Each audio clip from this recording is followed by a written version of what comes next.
दोस्तों सोचो एक कंपनी है जो आपको मिल्क, ब्रेड, चिप्स, आइसक्रीम, आटा, दाल, कॉस्मेटिक, इलेक्ट्रॉनिक्स सब कुछ मिनट्स में डिलीवर करती है। नाम है जेप्टो। अब ये कंपनी स्टॉक मार्केट में एंट्री करने की प्लानिंग कर रही है। आईपीओ की न्यूज आ रही है, इन्वेस्टर्स इंटरेस्टेड हैं और कस्टमर ऑलरेडी ऐप को यूज कर रहे हैं। लेकिन यहां पर सबसे बड़ा कंफ्यूजन ये है कि अगर जेप्टो लॉस में है तो आईपीओ क्यों लेकर आ रही है। अगर 10 मिनट्स डिलीवरी में राइडर कॉस्ट, डार्क शो रेंट, डिस्काउंट्स, इन्वेंट्री और टेक्नोलॉजी का खर्चा है तो प्रॉफिट आखिर में कैसे बनेगा। क्या क्विक कॉमर्स इंडिया का फ्यूचर है या फिर सिर्फ एक स्टार्टअप बबल। तो आज के इस वीडियो में हम जेप्टो आईपीओ और क्विक कॉमर्स के रियल बिजनेस मॉडल को सिंपल लैंग्वेज में डिकोड करेंगे। तो चलिए वीडियो को शुरू करते हैं।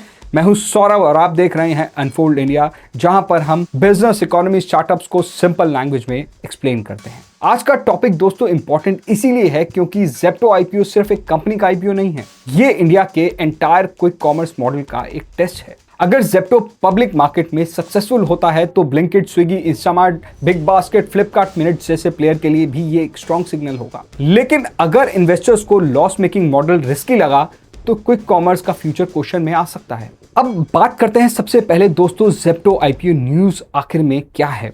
दोस्तों रीसेंट रिपोर्ट्स के अकॉर्डिंग जेप्टो आईपीओ के थ्रू $837 मिलियन रेज करने की प्लानिंग कर रहा है। कंपनी के अपडेटेड फाइलिंग नंबर्स में रेवेन्यू स्ट्रॉन्ग दिखाया जा रहा है, लॉसेस भी बड़े हैं। रियूटर्स के अकॉर्डिंग जेप्टो का रेवेन्यू ईयर एंडेड मार्च 31 में मोर देन 226 बिलियन रहा, लेकिन लॉसेस भी काफी बड़े 59.5 बिलियन रुपीस के थे। तो सिंपल वर्ड्स में अगर मैं बात करूं तो रेवेन्यू बढ़ रहा है, बिजनेस स्केल हो रहा है, कस्टमर ऐप यूज कर रहे हैं, लेकिन कंपनी अभी भी प्रॉफिट में नहीं है और वहीं से ऑडियंस का डाउट स्टार्ट होता है।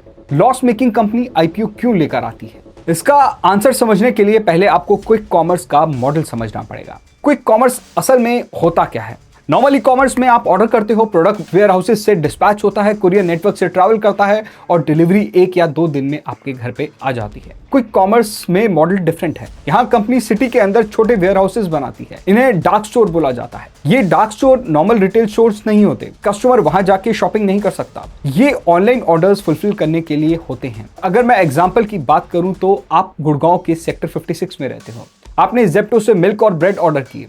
प्रोडक्ट किसी फार वेयर हाउस से नहीं आएगा, वो नियर बाय डार्क स्टोर से पिक होगा और राइडर उसे आपके घर तक डिलीवर करेगा और इसी वजह से डिलीवरी मिनट्स में पॉसिबल हो जाती है। लेकिन प्रॉब्लम भी यहीं से स्टार्ट होती है।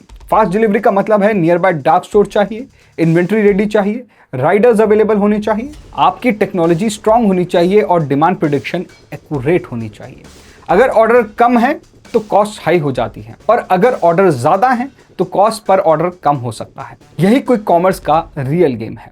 अब बात करते हैं दोस्तों 10 मिनट्स डिलीवरी की रियल कॉस्ट कितनी पड़ती है। कस्टमर को लगता है बस एक राइडर आया और सामान दे गया, लेकिन कंपनी के लिए एक ऑर्डर के पीछे मल्टीपल कॉस्ट इन्वॉल्व होती है। Purchase cost, dark store rent, staff salary, rider pay out, packaging, technology, payment gateway, refunds and returns, inventory wastage और डिस्काउंट्स, ये सब कुछ कॉस्ट इन्वॉल्व होती है एक ऑर्डर के पीछे। अब आप सोचिए कि आपने 250 रुपए का ऑर्डर किया, अगर उसमें कंपनी का प्रोडक्ट मार्जिन 10 से 15% है तो कंपनी को 25 से 37 रुपए का ग्रॉस मार्जिन मिल सकता है। लेकिन अगर डिलीवरी, स्टाफ, रेंट, पैकेजिंग और डिस्काउंट मिला के कॉस्ट उस मार्जिन से ज्यादा हो गई तो वो ऑर्डर एक लॉस मेकिंग ऑर्डर हो सकता है। इसीलिए क्विक कॉमर्स का मॉडल तभी स्ट्रांग बनता है जब कंपनी एक एरिया में बहुत हाई ऑर्डर इंटेंसिटी क्रिएट कर लेती है। तो सिंपल लाइन में अगर मैं बोलूं तो क्विक कॉमर्स का प्रॉफिट स्पीड से नहीं बल्कि डेंसिटी से आता है। इतने ज्यादा ऑर्डर्स एक स्मॉल रेडियस में होंगे उतना delivery cost per order reduce होगा।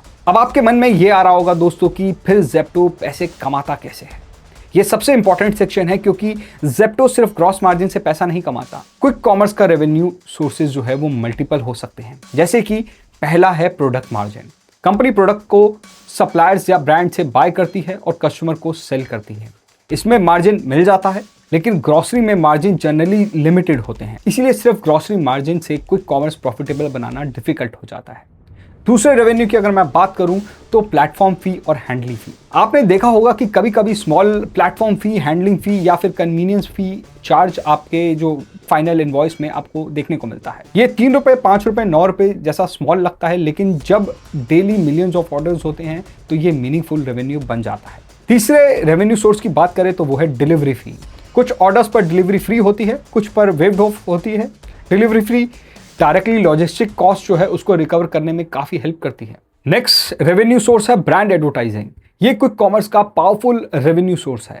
सपोज करो कि आप जेप्टो ऐप ओपन करते हो तो टॉप पर एक chips brand, shampoo brands, chocolate brands या फिर कोल्ड ड्रिंक ब्रांड्स आपको बैनर जो है छोटा सा दिखने लगता है। ब्रांड जेप्टो को पे कर सकते हैं बेटर विजिबिलिटी के लिए। अब ऐसा क्यों करते हैं? क्योंकि अगर कस्टमर ऐप पर परचेज करने का मूड में होता है तो, और अगर आपका प्रोडक्ट जो है टॉप पर दिखता है तो सेल के चांसेस जो हैं वो काफ़ी बढ़ जाते हैं। इसीलिए क्विक कॉमर्स ऐप फ्यूचर में एडवर्टाइजिंग प्लेटफॉर्म भी बन सकती हैं। अगले रेवेन्यू सोर्स की बात करें तो वो है प्राइवेट लेबल्स। फ्यूचर में कंपनीज अपने खुद के ब्रांड्स लॉन्च कर सकती है, जैसे कि snacks, chapel, personal care etcetera. Private labels में मार्जिन बेटर हो सकता है क्योंकि मिडलमैन जो है वो कम हो जाते हैं। नेक्स्ट रेवेन्यू सोर्स की बात करें तो वो है हाई फ्रीक्वेंसी हैबिट। ये मॉडल मंथली शॉपिंग पर नहीं बल्कि फ्रीक्वेंट शॉपिंग पर बेस्ड है। आज मिल्क, कल ब्रेड, शाम को चिप्स, वीकेंड पर आइसक्रीम, इमरजेंसी में चार्जर, ऑफिस में कोल्ड कॉफी। क्विक कॉमर्स चाहता है कि कस्टमर ऐप को डेली हैबिट बना ले। Once habit is created, company discount reduce कर सकती है, फी इंक्रीज कर सकती है और ब्रांड एड से मोनेटाइज भी कर सकते हैं। असल में रियल गेम यही है। अब नेक्स्ट पार्ट की बात करें तो वो है कि लॉस मेकिंग कंपनी आईपीओ क्यों लेकर आती है। यहाँ ऑडियंस का मेन डाउट क्लियर करना है। स्टॉक मार्केट में आईपीओ का मतलब ये नहीं होता कि कंपनी ऑलरेडी प्रॉफिटेबल है। कई स्टार्टअप आईपीओ लाते हैं बट जब उनके पास ग्रोथ होती है, मार्केट शेयर होता है, ब्रांड होता है, लेकिन प्रॉफिट अभी फ्यूचर में एक्सपेक्टेड होता है। अब जेप्टो जैसी कंपनी आईपीओ से क्या कर सकती है? सबसे पहला काम, एक्सपेंशन के लिए कैपिटल जो है वो रेज कर सकती है। जैसे कि नए डार्क स्टोर्स ओपन करने हैं, नई सिटीज में जाना है, टेक्नोलॉजी इंप्रूव करनी है, सप्लाई चेन को स्ट्रॉन्ग बनाना है, और ये सब कैपिटल इंटेंसिव होता है। दूसरा है अर्ली इन्वेस्टर्स को एग्जिट। स्टार्टअप्स में अर्ली इन्वेस्टर्स कंपनी के लिए अर्ली स्टेज में पैसा लगाते हैं। आईपीओ उनका पार्शियल एग्जिट का जो है एक रूट सा हो सकता है। तीसरा आ जाता है brand trust. Publicly listed company बनने के बाद ब्रांड ट्रस्ट जो है वो काफी हद तक इंप्रूव होता है। वेंडर्स, सप्लायर्स, लैंडलॉर्ड्स, एम्प्लॉयज सबके लिए कॉन्फिडेंस बिल्डअप होता है। क्विक कॉमर्स में कंपटीशन भी काफी इंटेंस होता है दोस्तों। Blinkit, Instamart, big basket, Flipkart, minutes, Amazon type players सब मार्केट में एक्टिव हैं या फिर इंटरेस्टेड हैं। ऐसे में बैलेंस शीट स्ट्रांग होना बहुत इंपॉर्टेंट हो जाता है। नेक्स्ट पॉइंट की बात करूं तो वो है पब्लिक मार्केट वैलिडेशन। आईपीओ के थ्रू कंपनी मार्केट को टेस्ट करती है। इन्वेस्टर्स क्विक कॉमर्स फ्यूचर पर बेट लगाने के लिए रेडी हैं या नहीं। तो ये कुछ पॉइंट है जिससे कंपनी जो है लॉस मेकिंग कंपनी आईपीओ में अपना पैर रखती है। अब सवाल ये आता है कि इन सब में रिस्क कहाँ है। जेप्टो का मॉडल इंटरेस्टिंग है बट रिस्क फ्री भी नहीं है। पहला रिस्क की अगर मैं बात करूं तो वो है प्रॉफिटेबिलिटी। कंपनी ग्रो कर रही है लेकिन लॉसेस भी हाई है। रियूटर्स के रिपोर्ट्स के according revenue more than doubled है बट लॉसेस वाइडन हो रहे हैं एज एक्सपेंसेस जो हैं वो इंक्रीज हो रहे हैं। मतलब कि स्केल आ रहा है लेकिन प्रॉफिट इक्वेशन भी सॉल्व नहीं हो रही। दूसरे रिस्क की बात करूं तो वो है डिस्काउंट डिपेंडेंसी। अगर कस्टमर डिस्काउंट के लिए ऐप को यूज कर रहा है तो डिस्काउंट कम होने पर वो क्या सेम फ्रीक्वेंसी से ऑर्डर करेगा या फिर दूसरी ऐप पे स्विच कर जाएगा? ये एक बड़ा क्वेश्चन है। तीसरे रिस्क की बात करूं तो दोस्तों वो delivery cost, rider pay out, fuel, electric vehicle cost, insurance, incentive, ये सब जो कॉस्ट है वो इंक्रीज होती हैं तो डिलीवरी इकोनॉमिक्स पर इम्पैक्ट भी होता है। की बात करूं तो वो है dark store cost. Dark store primary city location में होते हैं। रेंट, इलेक्ट्रिसिटी, इन्वेंट्री, स्टाफ सबका एक कॉस्ट इन्वॉल्व होता है। अगर डार्क स्टोर का डिमांड फोरकास्ट गलत हुआ तो इन्वेंट्री वेस्ट हो सकती है। अगले रिस्क की बात करूं तो वो है दोस्तों रेगुलेशन। जनवरी 2026 में इंडिया में क्विक कॉमर्स कंपनीज ने 10 मिनट डिलीवरी क्लेम को एम्फेसिस करना स्टार्ट कर दिया था, लेकिन इसके बाद गवर्नमेंट ने कंसर्न्स दिखाए रोड सेफ्टी को लेकर। रिपोर्ट्स के अकॉर्डिंग दोस्तों फ्लिपकार्ट, स्विगी, जेप्टो ने अपने जो प्रमोशन है 10 मिनट्स डिलीवरी को लेकर ये रोक दिया था क्योंकि गवर्नमेंट ऑर्डर जो है वो रोड सेफ्टी कंसर्न्स को लेकर ये हुआ था, जारी हुआ था, जिसकी वजह से इन्होंने प्रमोशन ही रोक दिया था।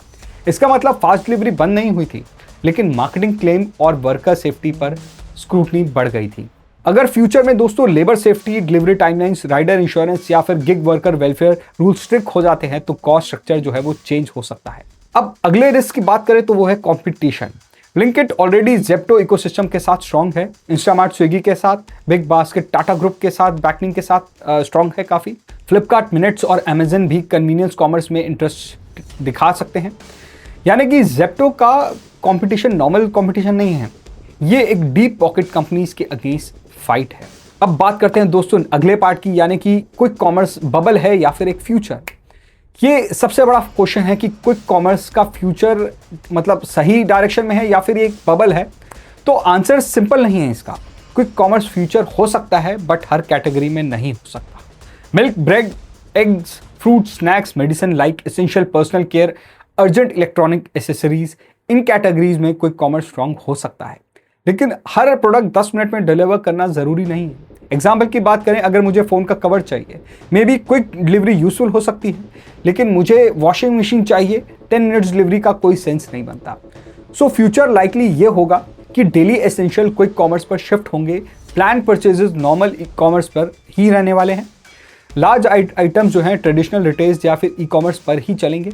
और क्विक कॉमर्स का दोस्तों बिगेस्ट एडवांटेज है इम्पल्स पर प्लस अर्जेंसी। कस्टमर को जब चाहिए होता है तो क्विक कॉमर्स विन कर जाता है। अब समझते हैं दोस्तों कि इन्वेस्टर के एंगल से हमें क्या समझना चाहिए। इन्वेस्टर्स को 5 क्वेश्चन का आंसर जो है वो जरूर देखने चाहिए। पहला, यूनिट इकोनॉमिक्स इंप्रूव हो रहा है कि नहीं, हर ऑर्डर पर लॉस कम हो रहा है कि नहीं, ये जरूर देखना चाहिए। एवरेज ऑर्डर वैल्यू बढ़ रही है या नहीं, कस्टमर 150 का ऑर्डर कर रहा था, अब वो क्या 600 का ऑर्डर कर रहा है कि नहीं। डार्क स्टोर मैच्योरिटी का बाद भी प्रॉफिट आ रहा है या नहीं। नया dark store naturally loss making हो सकता है बट मैच्योर स्टोर प्रॉफिटेबल होना चाहिए। एड रेवेन्यू कितना ग्रो कर रहा है, if advertising revenue grows margin improve हो सकता है। डिस्काउंट कम करने के बाद भी कस्टमर स्टिक कर रहा है या नहीं। रियल ब्रांड लॉयल्टी तब दिखती है जब डिस्काउंट रिड्यूस हो जाने के बाद भी कस्टमर ब्रांड से चिपका रहता है। अब बात करते हैं कस्टमर के एंगल से सच्चाई। कस्टमर के लिए क्विक कॉमर्स अमेजिंग है। रात को आइसक्रीम चाहिए, ऐप ओपन करो, ऑर्डर करो। सुबह मिल्क खत्म हो गया, ऐप ओपन करो, ऑर्डर करो।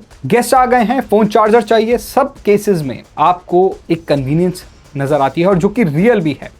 लेकिन कस्टमर को एक बात भी समझनी चाहिए कि आज जो चीज अल्ट्रा फास्ट कन्वीनियंस चीप लग रही है वो हमेशा चीप नहीं रहेगी। Once habits form, companies gradually charge fee on that delivery. Companies gradually platform fee, handling fee, delivery fee, minimum order fee और प्रीमियम मेंबरशिप से मोनेटाइज कर सकती है फ्यूचर। इसीलिए क्विक कॉमर्स का कंज्यूमर बेनिफिट रियल है, लेकिन लॉन्ग टर्म में प्राइसिंग जो है वो चेंज हो सकती है। अब मैं अगर फाइनल वर्डिक्ट की बात करूं कि फाइनल वर्डिक्ट क्या है, ज़ेप्टो का आईपीओ सिर्फ एक स्टार्टअप आईपीओ नहीं है दोस्तों, ये एक टेस्ट है कि क्या इंडिया का कंज्यूमर कन्वीनियंस के लिए पे करेगा, क्या क्विक कॉमर्स डिस्काउंट के बिना भी सर्वाइव करेगा, क्या डार्क स्टोर मॉडल प्रॉफिटेबल बन सकते हैं और क्या पब्लिक मार्केट इन्वेस्टर ग्रोथ के साथ लॉस एक्सेप्ट करेगी, और आखिर में कि क्या 10 मिनट्स डिलीवरी का मॉडल सेफ्टी, रेगुलेशन और प्रॉफिटेबिलिटी के साथ बैलेंस हो पाएगा। तो मेरा सिंपल कंक्लूजन ये है, ज़ेप्टो का बिजनेस मॉडल वीक नहीं है बट इनकम्प्लीट है। ग्रोथ प्रूवन है, कस्टमर डिमांड जो है वो भी एक प्रूवन है, कन्वीनियंस प्रूवन है बट सस्टेनेबल प्रॉफिटेबिलिटी अभी भी प्रूव करना बाकी है। अगर ज़ेप्टो आईपीओ सक्सेसफुल होता है तो ये इंडिया के क्विक कॉमर्स सेक्टर के लिए एक बिग वैलिडेशन होगा। अगर मार्केट इस मॉडल को रिस्की मानता है तो क्विक कॉमर्स कंपनीज के ग्रोथ के साथ प्रॉफिट भी क्लियरली देखना पड़ेगा। सो नेक्स्ट टाइम जब भी आप ज़ेप्टो, ब्लिंकिट या इंस्टामार्ट से 10 मिनट्स ऑर्डर डिलीवरी करें तो एक बात जरूर याद रखें, आप सिर्फ ग्रोसरीज ऑर्डर्स नहीं कर रहे, आप इंडिया की नेक्स्ट बिग रिटेल एक्सपेरिमेंट का एक पार्ट हो। तो आपके हिसाब से क्विक कॉमर्स फ्यूचर है या फिर एक बबल? क्या ज़ेप्टो आईपीओ इन्वेस्टर्स के लिए एक अपॉर्चुनिटी है या फिर एक रिस्क? कमेंट सेक्शन में अपना ओपिनियन जरूर बताएं। और आपको अगर बिजनेस, स्टार्टअप, इकोनॉमी के ऐसे सिंपल एक्सप्लेनर्स पसंद आते हैं तो अनफोल्ड इंडिया को सब्सक्राइब जरूर कीजिए। मिलते हैं आपसे नेक्स्ट वीडियो में, तब तक के लिए धन्यवाद। स्टे सेफ, जय हिंद।